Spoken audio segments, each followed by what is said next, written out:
this worth stuff that comes up. I don't know if this is something that you've been working on in the past, something that you feel you had maybe overcome, and it might be cropping up again. Remember that healing happens in layers, and so we might have thought that we healed something, and then it might come up in another way, or it show itself in a different way. Remember, the ego is very tricky, right? And so the ego likes to kind of gloss over stuff. The ego likes to say, oh, all good. The ego also likes to protect us by repeating patterns. And so I feel like this is a little bit of an older energy that you might have worked on before in the past, or might have come up in the past, and now it's just showing itself, number one, in a different way, but number two, also maybe through a different trigger. It might be the same trigger that you experienced maybe with family, or maybe in your upbringing somewhere, but it's coming up through a different trigger, through a different way, but it's still the same core wound. And that's what we want to work through. We want to get down to the core wounds so that you are clearing this energy throughout the whole thread, throughout the whole line.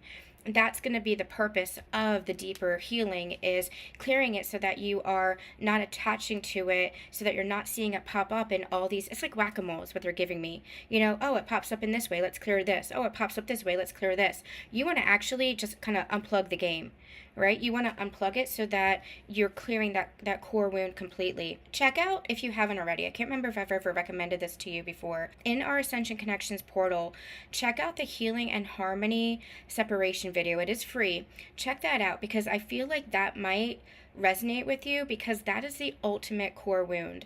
And if you have my book, I do have a section on separation. Separation is the ultimate core wound, in which all these other wounds branch off, including feelings of not enoughness and feelings of too muchness, which are two sides of the same coin. So sometimes you might feel like you're too much, sometimes you might feel like you're not enough. It's two sides of the same coin. It's all linked to worth. And so what you heal there is you're healing that separation within yourself. It comes down to that. In other examples, core wounds, there might be a wound of value, which is also linked to worth. That value might come up in money. It might come up in relationships. It might come up in the work that you do. It might come up in creativity. But if you narrow that down, it all comes down to a feeling of separation within yourself. And that's the deep, intensive work that I do with clients, is recognizing that it's all belief work. And so what you're doing is you're really narrowing that down to healing and clearing that separation energy, and recognizing that you're not separate from anything, including your sense of self-worth, including your sense of self, including yourself. And so it's just kind of, I like that whack-a-mole metaphor they brought in, because rather than, I've got to clear this, I got to clear this, I got to clear this, you are literally just unplugging the system. You're literally just clearing out that separation energy, which is the core, the root of the issue, so to speak. And so that's what the deep inner work is going to do. And so just keep looking at where those triggers are, because again, it's showing itself to you through a different trigger. It's the same wound, it's just popping up in a different place or in a different way. So it feels new, it looks new, but it is old. It is old energy, it's repeating energy. Okay, and again, that's where the ego gets tricky. That's where it can be a little bit sneaky. It's the same wound, just showing up in a different form, or just showing up in a different way, or through a different trigger. I'm wearing a Lotus shirt today. And as I was putting it on, one of the messages that came through was shining light in the darkness. And not just that light shines in the dark, but that you are the light, and you are the one shining in the dark. And I feel like that's an especially important message for you, that you need to hear, that you need to remind yourself of, especially as you're battling that not enoughness. That not enoughness is just something, a belief that somebody told you maybe once upon a time, that you sunk in, that you believed about yourself, but it's not the truth of who you are. That's never the truth of who you are. You are and always will be whoever you believe yourself to be, whoever you know yourself to be, down at the core, down into the soul of who you are. And that's why it's so important through this ascension journey. The most important part of this ascension journey, even the sacred union path of ascension, if you're doing this with a counterpart, the most important part is to connect to yourself, to know yourself. Because when you are solid in yourself and you know yourself, then all those pesky voices, those ghosts of the past that told you who you should be or who you are, they fade away. They become echoes. They're not who you are. Who you are is soul. Who you are is love. Who you are is true light. Who you are is who you believe yourself to be. And as humans, we tend to seek externally for validation. That's a very human experience. But again, through our ascension journey, we learn that that validation comes from us first and foremost. It comes from within us. It comes from nurturing that energy. And it comes from, again, choosing what it is that we believe about ourselves and what we identify with. And that becomes a choice. That becomes a conscious choice. We have the lotus here. The lotus is a flower that blooms in the muck, blooms in the mud, blooms in the density and the heaviness. This is who you are. You are the blossoming flower. You're not the mud that has kept you stuck. You are not those old beliefs that have kept you held back from yourself. Those are just beliefs about yourself. But you get to change that. You get to decide what it is that you want to believe. You get to decide who you are by knowing yourself, by connecting to yourself, by connecting to your heart, by connecting to your intuition, by connecting to the soul of yourself, by connecting to God's source, higher power, the universe, however that feels most comfortable and resonant with you. You are the blossoming flower. You're not the past experiences you've had. You're not what other people say you are. You are, who you choose to be. And when you're in alignment, that's when your actions are aligning with those thoughts that you think about yourself. That's when your life is congruent with what you think about yourself. And that is a deeply empowering place to be. Deeply empowering place to be. The energy that I'm getting here is this energy of rainbows, which is really interesting because the rainbow is for me, it's the angelic frequency. The rainbow for me is connected to God's source. And so it's a very healing energy. I have my own healing modality called angel aura energy healing. And that's kind of what I'm seeing. It's this rainbow prism energy that's coming down through you. There is great healing that's happening for you at this time, even if it doesn't feel it. In the density of what it is that you're experiencing, and the challenges that you're experiencing, even like internal challenges, there is still great healing that happens. So keep tuning to that rather than looking to lack or scarcity or victimhood.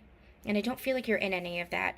I just feel like rather than feeling bad about yourself and continuing that story and continuing that spiral, keep tuning to the healing that is happening at this time. You have mending bridges, but this feels like two sides of yourself.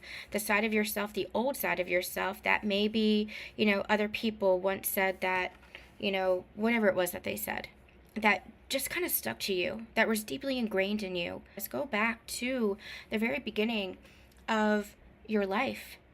What was it that made you feel like you weren't worthy? Go back to the starting point. Go back to where you believed that you weren't worthy. That first moment in time where you believed that you weren't worthy. What is it that was said, or what was it that was experienced there? That's where you can create a bridge for yourself. That's where you can rewrite your story. I'm going to share an example. One of my biggest wounds, is the sense of abandonment. And that was something that I really had to work through and heal. And as I was doing my inner healing work many years ago around this, I remembered some abuse that I experienced when I was in kindergarten, or I actually had witnessed it. Our kindergarten teacher had been extremely abusive verbally and even physically to the children. And I used to be so scared that I would hide in the cubbies. And I would hide in my brother's classrooms and stuff like that. I never wanted to go to school. And that was so strange because I was a kid that loved school. And as soon as my parents realized what was happening, they pulled me out of that school and that kindergarten class, and they brought me to a Montessori school where my best friend was, and my best friend in the same neighborhood was. I remember the first time my mom left me there, I screamed and screamed and screamed. And I remember running out into the stairwell after her and watching her walk away, and that feeling of abandonment, that feeling like I was abandoned. And I carried that with me unconsciously my whole life. And it was only through my healing journey that I was able to look at that moment in time and look at it from the point of view of my mother, and how painful that was for her. She wasn't she We actually had a discussion about it after a huge healing session that I had done, and journaling and stuff I had done on this, a lot of work I had done on this. And she admitted to me, she's like, you have no idea. I sat in the parking lot and I bawled my eyes out. She's like, I waited in the parking lot for you for most of the day. Like, she didn't actually leave me. You know, in my child's mind, that's what happened. In my child's mind, I wrote the story of my mother is leaving me, my mother is abandoning me, but that wasn't what happened at all. I mean, in a sense, yes, she physically left, but she also did that because that was what she needed to do so that I didn't form that unhealthy attachment, so that I wasn't afraid to go to school. And actually, after that day, my best friend came out into the hall and sat with me. And after that day, I thrived in that Montessori school. It's interesting what happens when we reframe our stories and reframe our situations. And now I don't look at somebody leaving as abandonment.